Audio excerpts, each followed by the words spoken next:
Welcome back to another exciting trip around the crypto canniverse. In today's show, we'll delve into the fascinating world of cannabis, entrepreneurship, the importance of mentorship, and being able to pivot. Before introducing our guest co-host and our guest speaker, our spiritual host, Alan Lau, will present the Bible verse today. Welcome, Alan. How are you doing? I'm doing great. I'm doing fine. Just a little bit under the weather. It's raining and stormy in California right now, in Northern California. So a little bit under the weather. So it's really, really cold here. But great to be here. Thank you, everyone, for taking the time to be on our Crypto Cannabis show.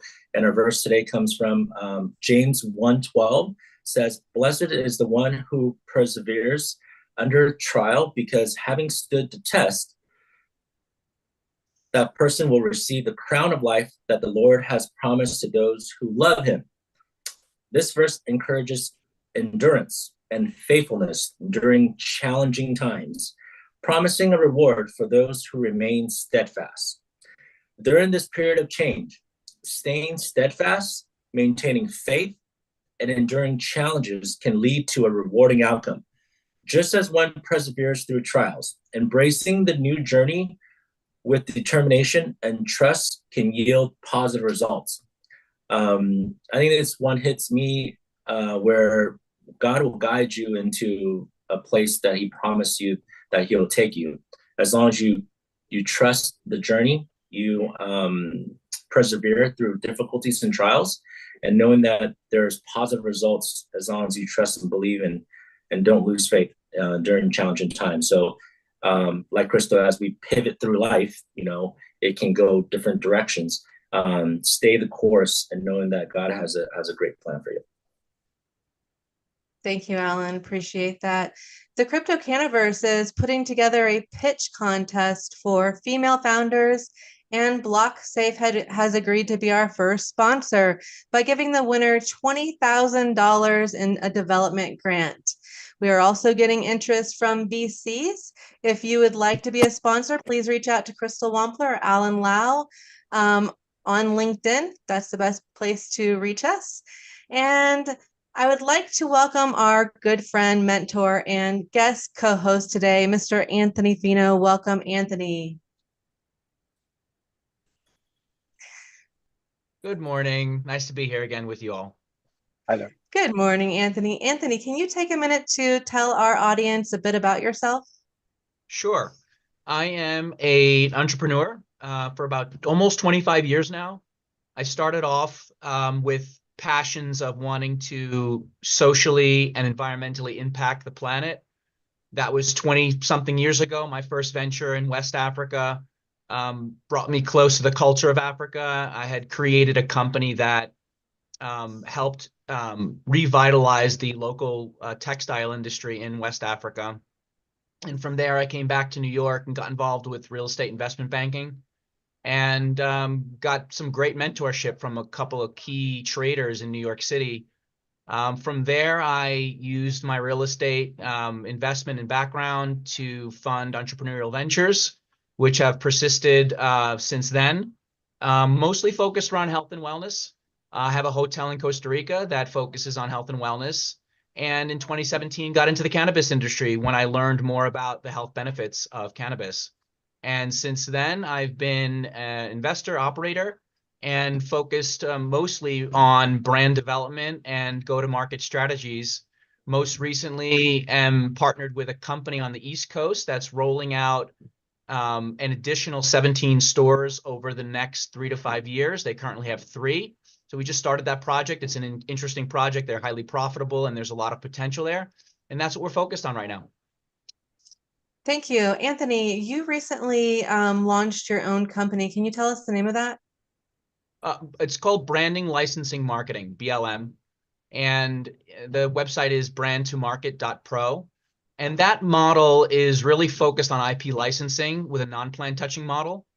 And that's essentially what that business is. Nice. The people that you're partnering with, did you say, is it in New Jersey or where was that?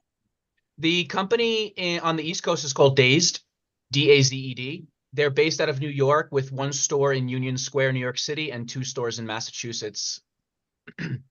Nice. What kind of partnerships, advisory, or investments are you looking for at the moment? Well, we're absolutely looking for cash flowing opportunities that are beyond concept stage. Profitability is a plus, but revenue isn't just important. I think those are going to be the deals that attract capital over this next cycle.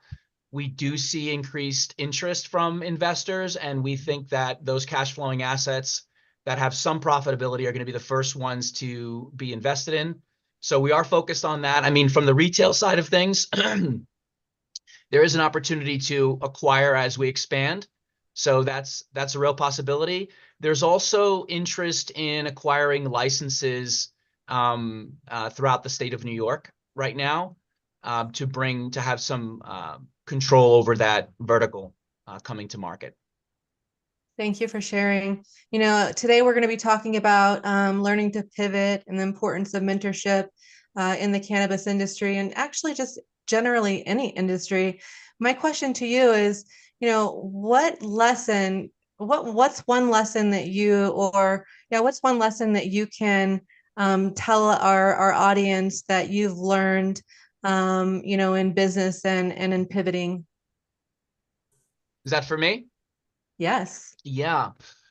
Well, as Matt was saying earlier before the call, entrepreneurship is complicated. Let's put it that way. Now, I believe that entrepreneurship is something that starts within. There's a desire to break the mold, to be your own boss and make decisions and have an impact. I think that's probably a deep motivation for a lot of entrepreneurs. And at the same time, to Matt's point, it's quite risky. And when you involve other people in your world, such as family, spouse, and children, your decisions impact them. And pivoting is something that I think comes with adaptation.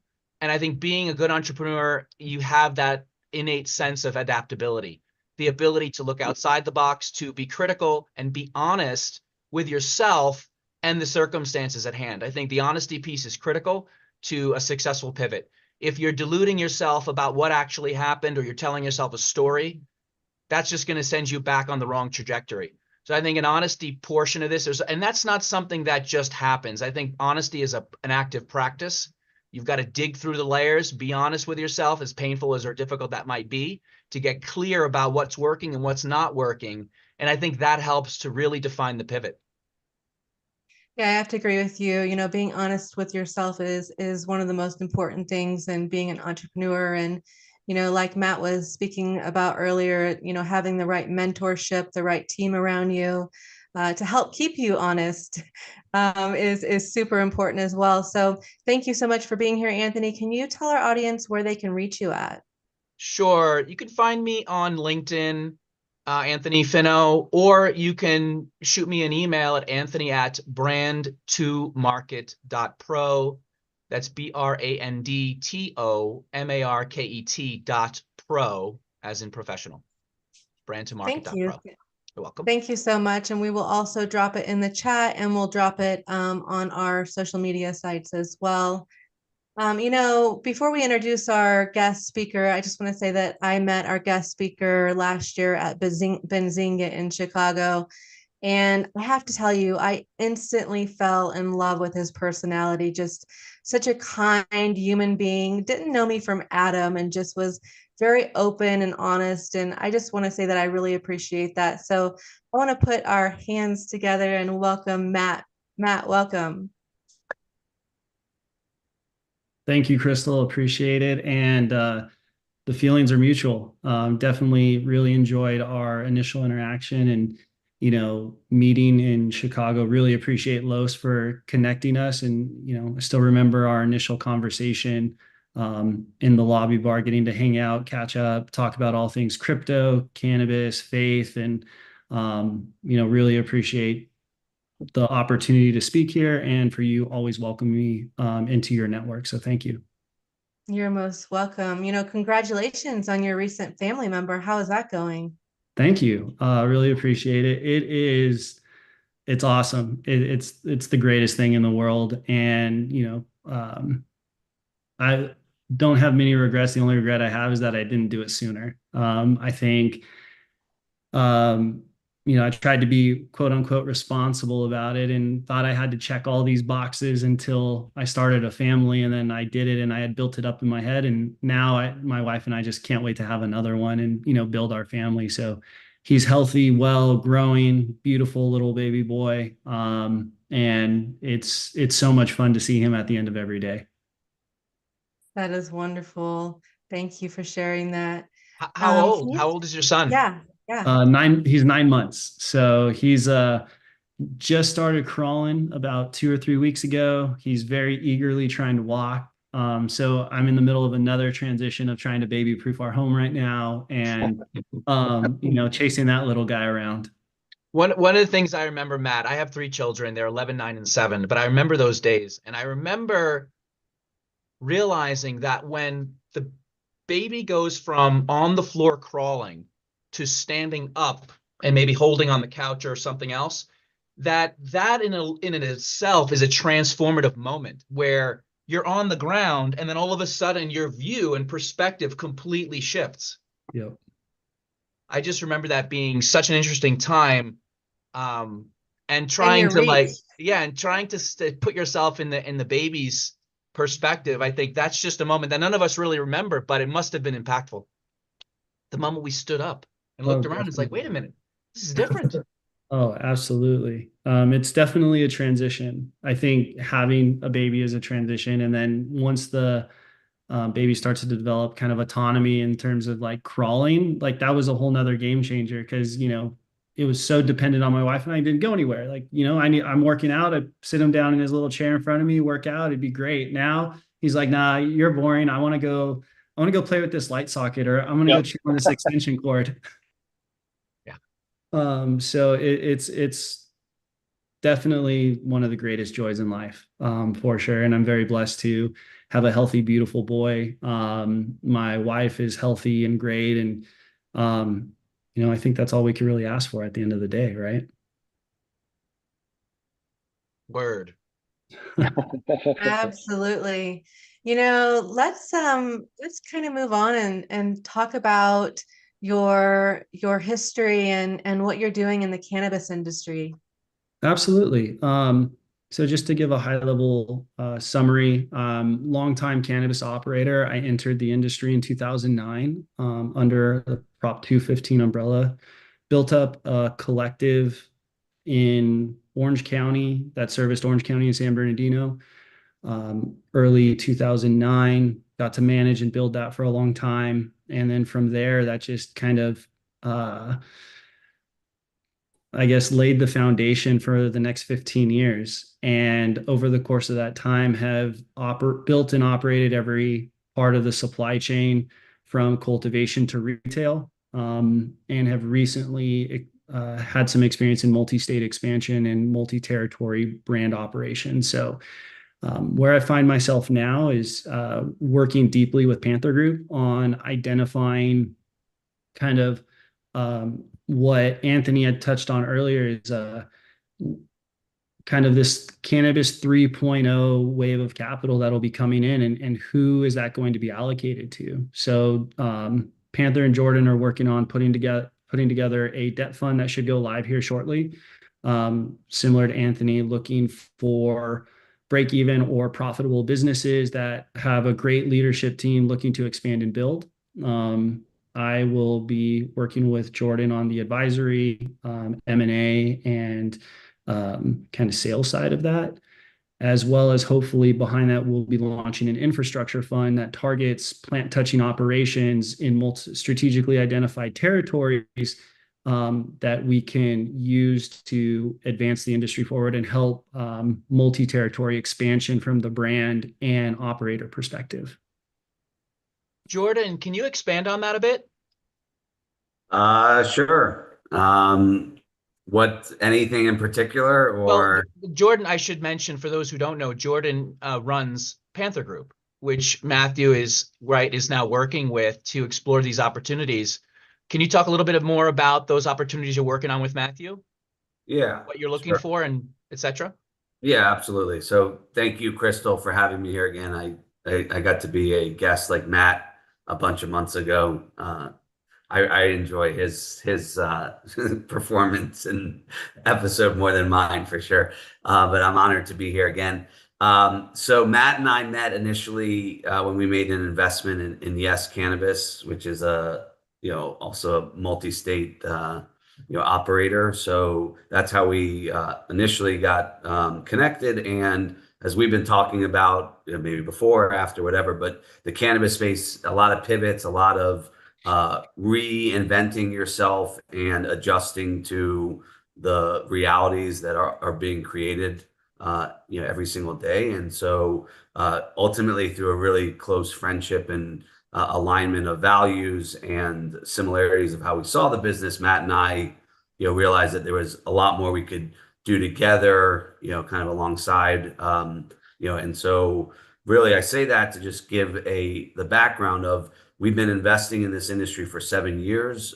We've definitely been pivoting and helping our portfolio companies through that. And now we feel like is a really good time to take another step back and look at investments that we've made, opportunities, given the federal landscape and that potentially changing, what's going on in the hemp derived. I mean, a lot has changed since we entered in 2017.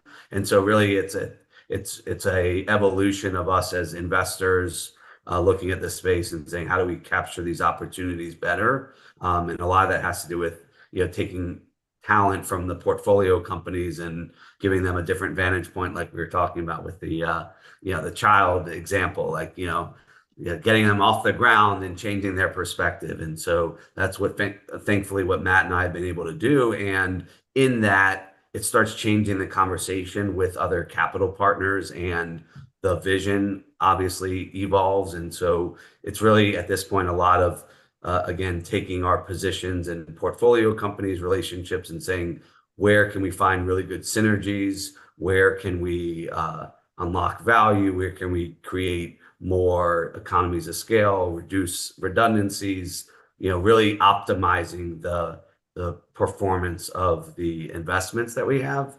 And that takes obviously a lot of time, a lot of energy, capital, intellectual capital, et cetera. So does that answer that, Anthony? Hopefully, or we can give more. Yeah.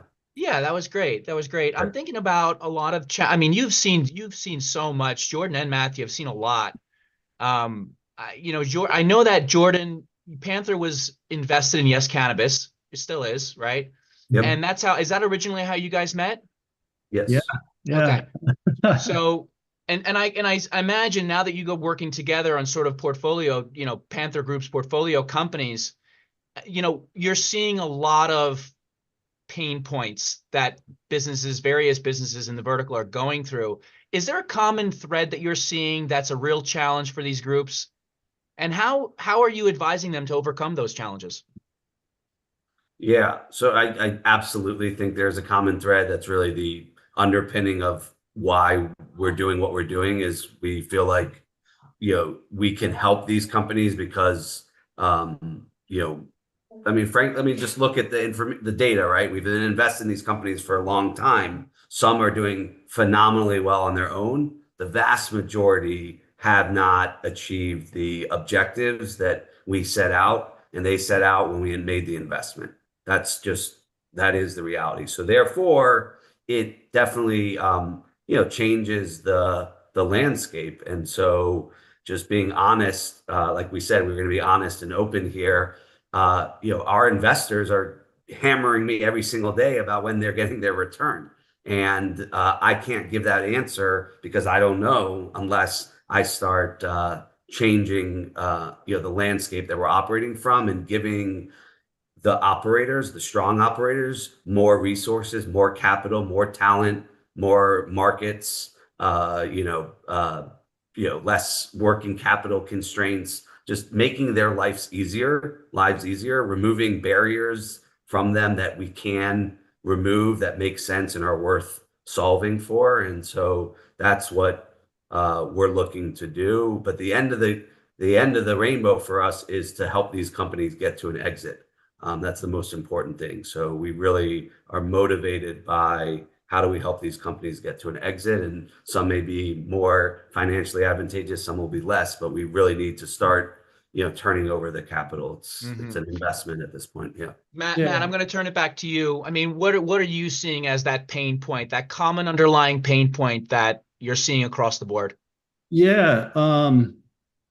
I think for a lot of, I think what separates the successful cannabis operators who are thriving in the market and the ones that are not is one, the ability to pivot and execute, right? Like I think that needs to be there.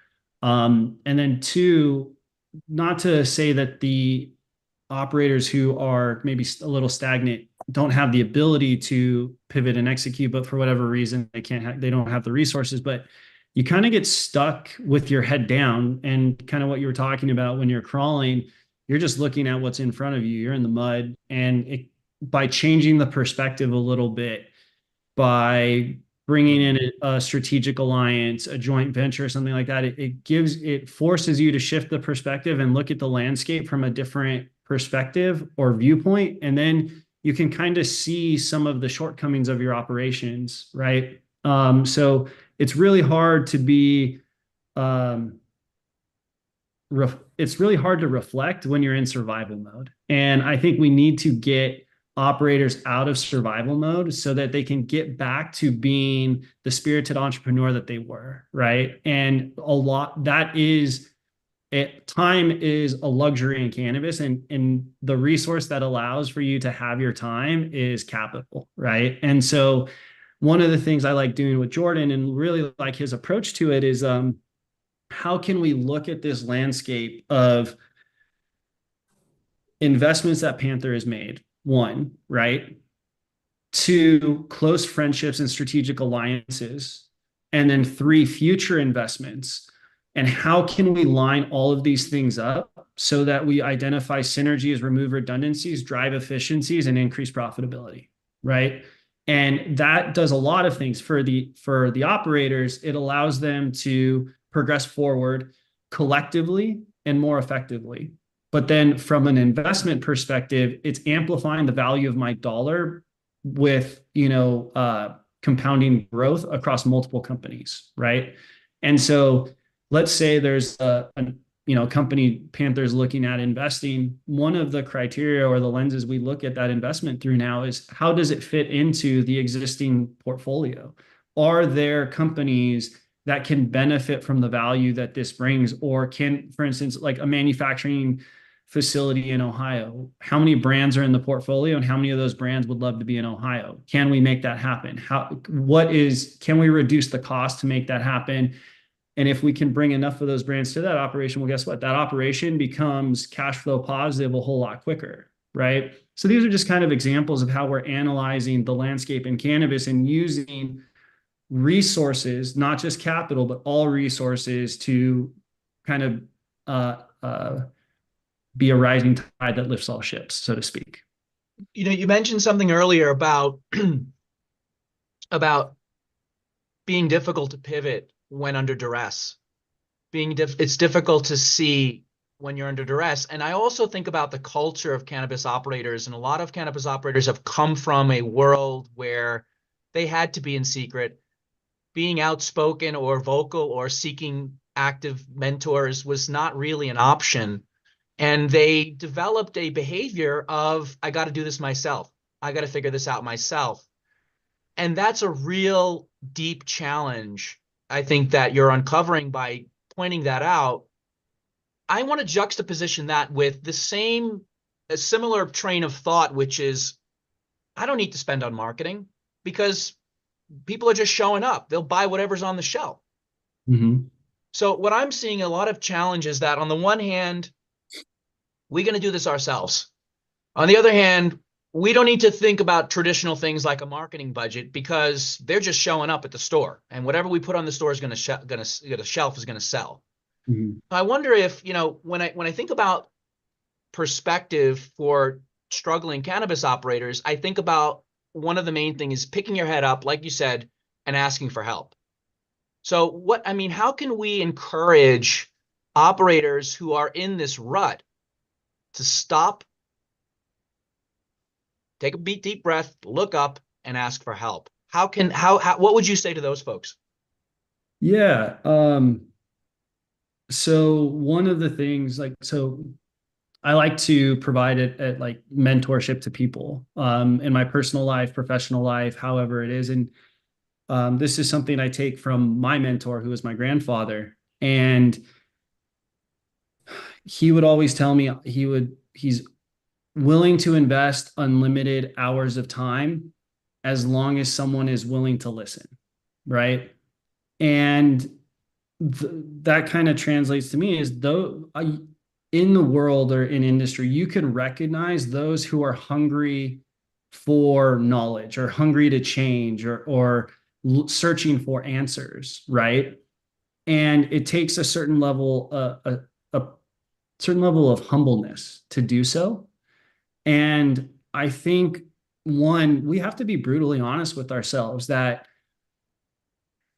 in cannabis, we define break even as winning, but to the rest of the world, that's a failure, right? That is right now, that's survival, and that's what it takes to survive. But if you were to measure our business at break even against someone else's business who's generating profit, they would say they won and we lost, right? So we should all walk around humble because none of us have cracked the code.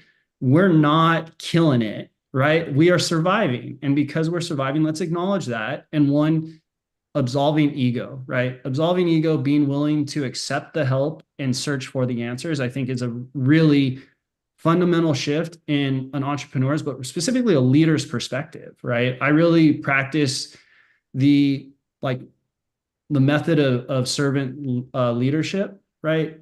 Kind of look at myself more of like a savage servant. I'm here to serve all those around me, but I'm here to run through brick walls on behalf of those people, right?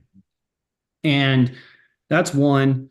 And then two, I think touching on the mentorship thing, I think if they can find mentors who are not, who don't have conflict of interest, who are not mentors of the company, but personal mentors who they can talk to openly and honesty, who can check their ego, be brutally honest with them about the path they're walking down, and kind of look in the mirror a little bit, I think is a very valuable tool. And so, just in 2018, I would say from 2018 to 2021, just before the pandemic, really the only way to learn in cannabis was through failure because there wasn't a lot of operators who had walked significantly further down the path than you, right? And that's a very painful, expensive process. Well, we're here in 2024. Some markets have been around for 10 years. There's some markets that, California is going on 7-8 years, which is amazing. There's a lot of experience out there, and there's a lot of people who are willing to share their experience just to help the industry advance forward, right? One thing I would say across the board is that if you're still here and committed to this industry, it's because you love this industry. It's not because of anything else aside from your passion for the plant, right? And that is what keeps everybody motivated, and that can unite everybody to push forward and share knowledge to be more effective. And so I think one, being honest with yourself, being humble, finding a mentor, and then two, searching for help in whether it's through strategic alliances or investors or business partners to help raise you up and get you out of your position, I think is what I would advise to people to change their perspective in order to walk the path forward. That's so good. I'm going to ask the group audience for any comments, but before you dive in, I want to just tap it a little deeper into what you're saying, because what it's reminding me of is a challenge that, and I'm gonna give a generalization here, a challenge that a lot of men deal with. There's we've grown up in a lot of ways in a society that expects us to be tough, to be strong, to do these sort of masculine things, but none of that is asking for help. None of that is surrendering. So there's this a real thing for men in general. Not all men, and we're all working on it to some degree, and we're all at different places, but this is still a thing. And there's a lot of men in the cannabis industry who are running businesses. And I got to imagine that those demons live inside of all of us to some degree. And this is a really tough thing to do, what you're asking. And I think about before all those things you mentioned that one should be looking out for: mentorship, asking for help, being honest with oneself. I think it begins with a real surrendering. And that's a real personal experience that someone has to have on their own. So I want to ask the group, do you have any comments about that? I was just going to say that, I mean, that is, being honest with yourself is probably the hardest thing to do, especially as a man. So, I mean, I couldn't agree with you more. Yeah. I think Keith had something to share. Yeah, Keith, sorry I missed it, buddy. Yeah, no worries. So yeah, I've been actually writing some posts. I've been very active, as I think a lot of you know, on LinkedIn over the last year. And some of the posts that I've put up there are about asking for help, right? And that there are people, especially as it's related to the cannabis industry, and being humble in general, right? Because, you know, what I think we've seen a lot of hubris in this industry, right? Where people, they don't feel like they need help or they have all the answers. So they've had success in one certain area of the industry, and they think that they know the answers to all the areas of the industry, right? They think they can do everything. And I think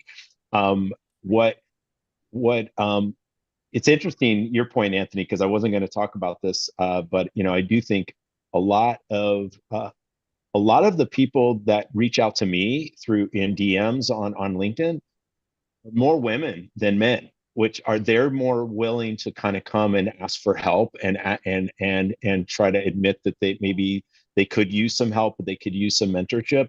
I get a much smaller percentage of men that actually have been coming to me. So I think it's an interesting like point, and it actually hadn't even really occurred to me until you brought it up, that I'm like thinking back of like, who's reached out to me, because I've kind of put it out there. It's like, hey, come to me. Now, the other thing that I would have to say is that, you know, what I've also seen in this industry and across other industries as well, is a willingness to invest in yourself as well, right? Because you know, what I've seen sometimes is that, you know, people will come to me, I'll give them a lot of free advice, but then if they want to get deeper, then there's a cost that's going to come with that. And I see a lot more resistance inside the cannabis industry to pay for that than I see in other industries. So right now I'm consulting with clients across multiple industries, just mainly because I have to. I love the cannabis industry, but like my biggest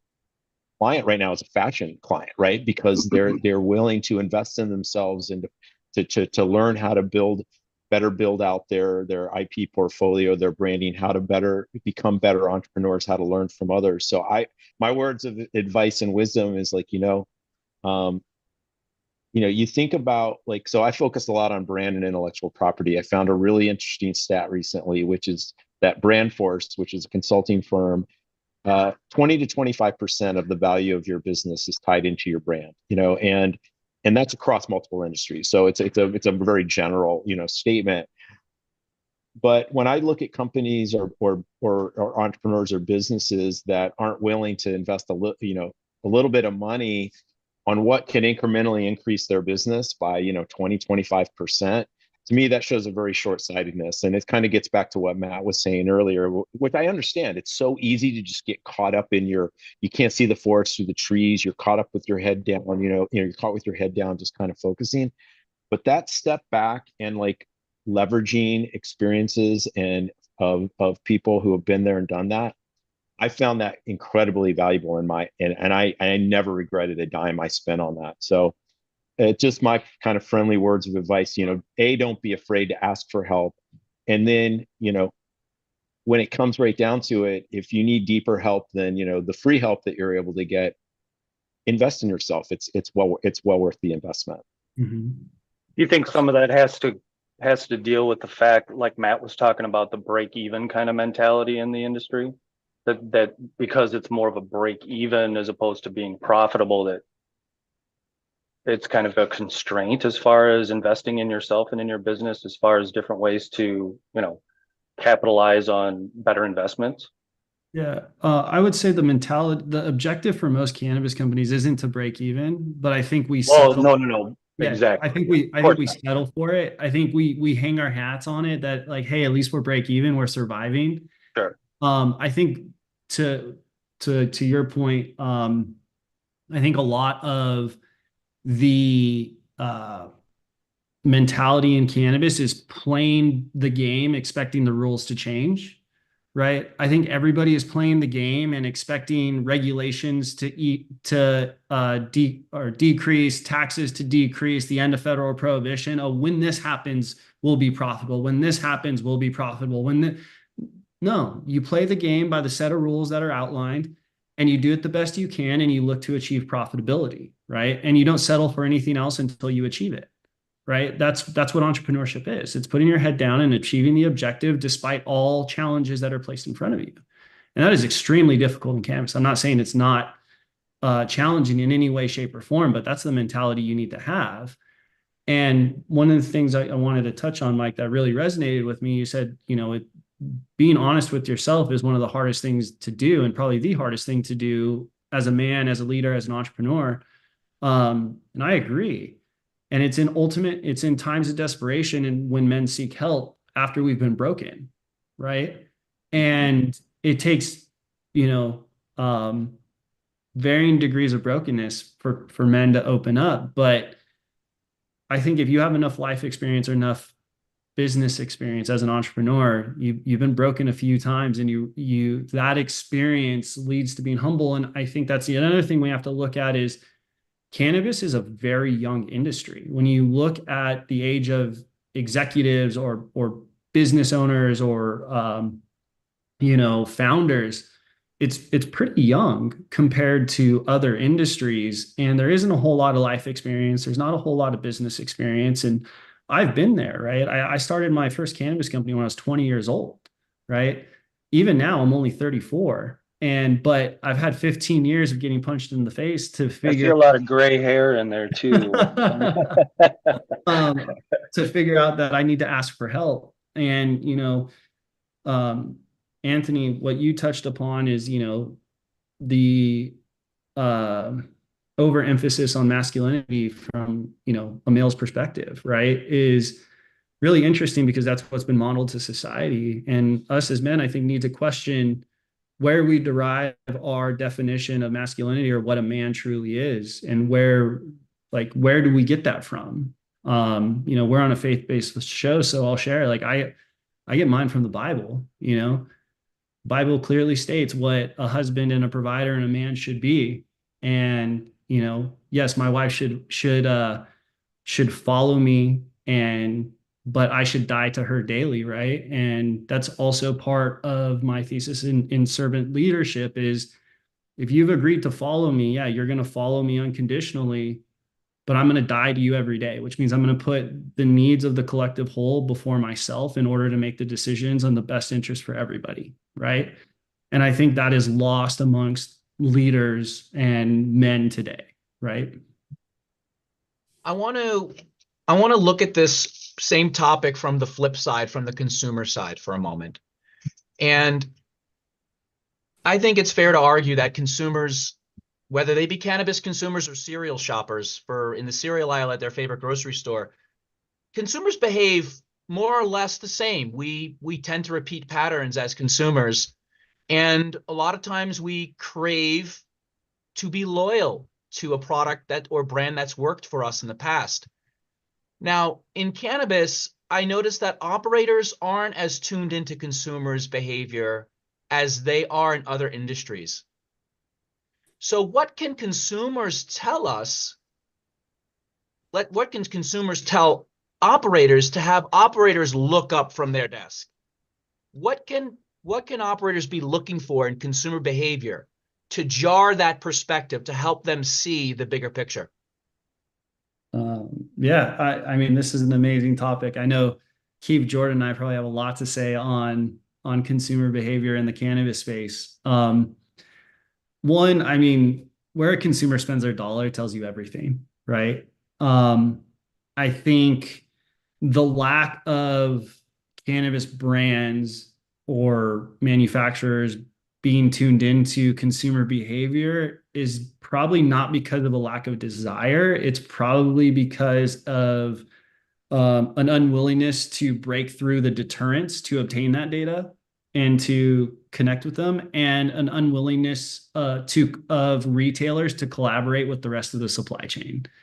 So when you look at the cannabis space, the only way to access the consumer or for a consumer to buy a product is through a licensed dispensary, right?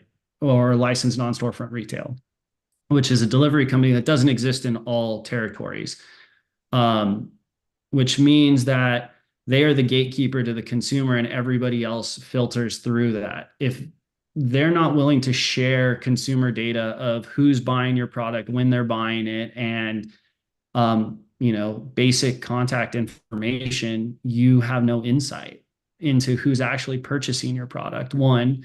And then two, there's an unwillingness to spend on direct-to-consumer marketing or digital marketing from the brand or manufacturer perspective, because they don't own that consumer. The retailer does. And if the retailer's not willing to share it, then it's a redundant marketing spend and cost of acquisition every time I'm pushing someone to the store.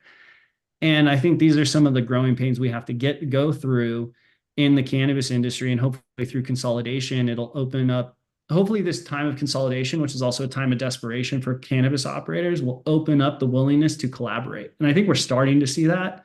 But I think that's the primary driving factor of brands not listening to consumers, primarily because they don't know what the consumer is saying, because they don't have the information. Now, retailers have the information. From the retail perspective, I don't have a ton of insight as to why the retailer wouldn't be listening to the consumer, because that is your survival. I can only speak about it from more of the brand manufacturer perspective, but I'd love to hear someone's opinion on how that works from the retailer's perspective, and whether or not consumer behavior changes retail decisions. Jordan, do you want to add to that? Yeah, I mean, it's a little bit tangential, but I think it's somewhat related, which is, I think, and it relates to the topic before, is, about, like he was saying, in terms of willingness to pay for expertise, is, the cannabis industry suffers from a lack of trust. So when people say something, people don't believe them. So if I were to tell them, hey, I guarantee you that I will be able to raise you this money, then they would, people would be lining up the door, but that's impossible for me to do. And so there's a leap of faith that someone has to make in order to build a relationship. And that's the same thing that Matt's alluding to from the retailer's perspective, as an example of, willingness to collaborate with brands and not feel like they're going to get screwed out of it, or the short end of the stick, or whatever. And so the biggest thing for me, and the value in having these conversations, is it allows people to show, a little bit of who they are and what's important to them. And then, naturally, like people like me, we listen for that. And then those are openings for us to start to build a relationship. So I think ultimately the industry will benefit from starting to, trust each other, to realize that in order to build a massive industry, like if we can do this together, I mean, I think everyone who's been in cannabis would say that the first 10, 12 years could have gone a lot better if a lot of things were different. And part of that is our willingness to collaborate and partner with people and to trust. And so I think ultimately that's a lot of what the industry needs to develop in order to start changing behavior in a bunch of different ways. Yeah, can I? Yes, please go. Yeah, Keith, I go was for just it. gonna just to jump in, because I think there's some interesting things. Many of you know I started off my career in the music industry, and it was during the digital sort of transition from analog to digital. And at that point in time, when I first started working at RCA Records, the record companies and the artists themselves had no direct contacts to the customers, right? Everything was sold through the record stores, right? And so they own the customer. And so I see a lot of similarities to that right now, right, in the cannabis industry. And what disrupted that was technology and and collecting consumer data. So one of my biggest, initiatives when I first came on was just collecting email addresses. Just very simple, like, hey, we need to start building a direct relationship with our customers. And now with the advent of social media, it's like, artists and it can directly communicate to their fans at any given time, whereas they didn't used to have that access point. So because, getting back to it, we're so early on in this industry, these types of transitions haven't happened. And I think we also don't even have the advantage of what a more sort of mature market that music was at least you had like consolidation at that point, right? If you could do a partnership with a retailer, you could at least access like hundreds or at least dozens of stores. Right now, you don't even have that capability, right? There's just a lot of one-offs, right? A lot of mom and pops or really small consolidated retail touch points. And so as a result, it's really hard to do things at any sort of level of scale. And so I think it just kind of gets back to this point of, your original question, Anthony, is that it's because it's such a nascent market right now. And because we don't have that sharing of data that's going on between the ones who are, kind of the gatekeepers, as Matt was saying, these retailers and the brands, until we break that down and still there's more collaboration, I really think it's going to be challenging for there to truly, build robust sort of brand loyalty programs and brand affinity. I mean, hey, the fact that there is no such thing as a shopper marketing program, in cannabis, I mean, that exists in every other industry in the world. Like, there's just this breakdown that we as an industry, have to overcome for a variety of reasons that are there, right? It's new, it's highly regulated. There's just, it's state by state. I mean, there's just so many other hurdles that are involved. But what I'm hoping that we can do is to at least learn from other industries, right? And to learn sort of what can be possible and where this should go. And hopefully the humbleness that comes with like realizing that maybe we don't have all the answers here and that we can kind of bring in information from others is a way that we can kind of work together and collaborate to have a path forward where we can all win. Yeah. Steve, I want to riff off something you mentioned, which is I think it was actually going to be my next sort of question on this subject, which is if it's tough to, as an operator, if it's difficult to see the power of marketing spending, and let's face it, for those who are underwriting and working on these projects, it's difficult to project a customer acquisition cost, how that changes over time, what that is initially. I think it's difficult to capture data between who's coming off the street from foot, who's driving by and seeing it from the street, which marketing event produced what result into the store to actually make a purchase. These are all difficult things to track. And so one of the things that comes up for me with customer acquisition costs being quite expensive and unpredictable, are we better off spending on loyalty programming? I'm going to put that out to Matt. Yeah. Yeah. So I love that you segued into this because it kind of touches on the first part of my statement that there's an unwillingness to run through the challenges to collect consumer data, right? And Keith illustrated all of those challenges. And then, Jordan kind of echoed a sentiment that comes along with this. It's uncertain. And when you're spending dollars on something that's uncertain, you're very reluctant to do so in cannabis because capital is so scarce, right? And if you're barely breaking even, it's really hard to be like, oh, I'm going to take a chance on this, even if it's $3,000 a month or $1,000 a month spend as a trial to see what works. And that also reflects the stage of the industry we're in, right?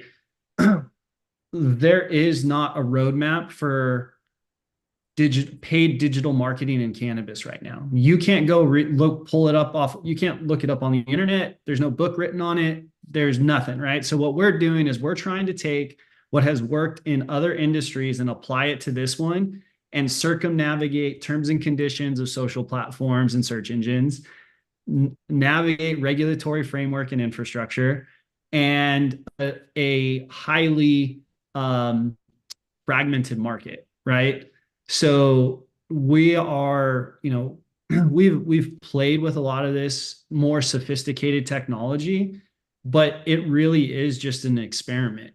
It's not guaranteed. And I think that's where a lot of operators get hung up on the cost, is like, well, I know if I spend this much money on in-store promo and give away this much product, it's going to generate this because it has before.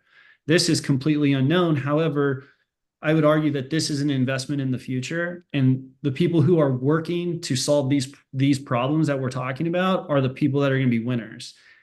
But it takes a tremendous amount of discipline, patience, and then resources in order to crack those codes. And those are some of the opportunities that like I like to work on, right? That's what I think a lot of people want to see, is experienced operators who have existed in the market for a few years that are still willing to work on hard problems to solve solutions to drive the industry forward, because this is what pioneering the industry looks like today. It used to be more advocacy focused, where you were doing a lot of lobbying work or protesting or whatever it was to drive the industry forward. Now it's innovation, and it's solving hard problems in operation or technology or marketing. This is how we can continue to advance to get to be a mature market, and is also where a lot of the opportunity in the industry today lies. Thanks, Matt. That's really, really insightful. We're wrapping up now. We've got a few minutes left. I want to know, I think our listeners want to know, they're really interested to know, what kind of partnerships, advisors, or investors attract you? Yeah, absolutely. So partnerships, I really enjoy people that and businesses that are solving hard problems, right? That are more forward looking, that are not just willing to accept the status quo, that are looking to disrupt and change it. That I really enjoy that from the brand perspective, product perspective, and then operators perspective. So would really love to connect and work with any of those companies.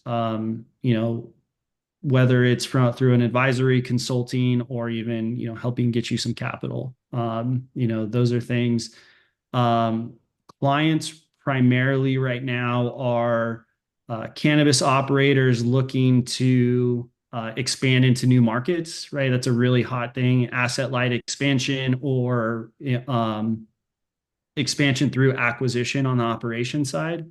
So have been dealing a lot there. And partnerships, in terms of people, I really just look for honest, humble, hardworking people who do what they say they're going to do, that are willing to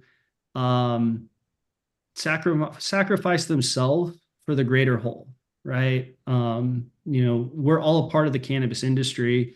Therefore, we have a responsibility to the industry to, in my opinion, improve it. And it takes a certain level of personal sacrifice to put the industry before yourself, and your company before yourself, or the partnership before yourself, right?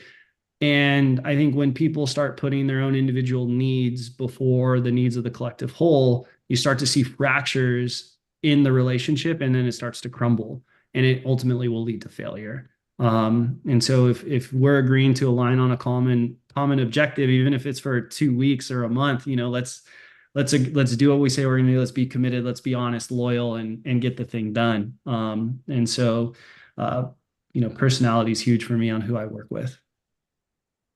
That's wonderful. I think I agree with you 100%.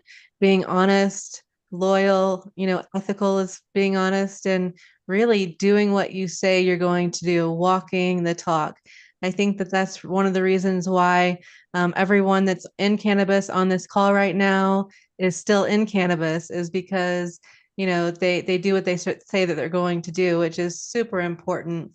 We have I know that you've touched base on this already several times, but we have a comment from LinkedIn from Nick von Schneider. He's an internationally recognized strategist, brand marketer, and he's wondering, how can industry newbies pivot effectively? Can you go ahead and just give like a recap of for him, please? Yeah, absolutely.